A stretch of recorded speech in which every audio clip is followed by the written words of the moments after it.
le clocher de l'église que vous voyez derrière moi, qui est installé sur une ancienne tour du rempart, va sonner les cérémonies. La visite de Crémieux, c'est toute une histoire, écrite pierre par pierre dans ses monuments. La cité médiévale dévoile ses vestiges, dont les plus anciens datent du XIIe siècle. Le blason de la ville rappelle que Crémieux fut une place forte du Dauphiné et les 3 pièces de monnaie indiquent une autre de ses prérogatives. Posséder son atelier monétaire et frapper sa propre monnaie, ça n'est pas donné à n'importe quelle ville. Et Crémieux frappe sa monnaie du XIVe au XVIe siècle.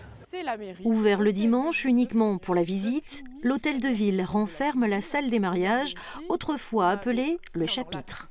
Cette salle, elle a pour vocation pour les moines de leur permettre de se réunir pour régler les affaires courantes du couvent.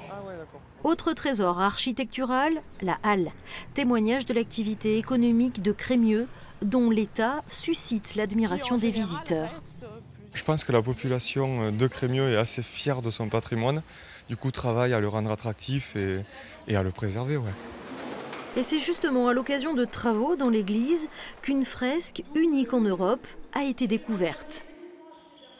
Ces peintures, elles ont été découvertes sous 9 couches de badigeon. C'est une représentation assez exceptionnelle du double credo que nous avons à Crémieux et véritablement un joyau qui a resté caché jusqu'en 1995 parce que nous ne les avons découverts qu'à cette période-là.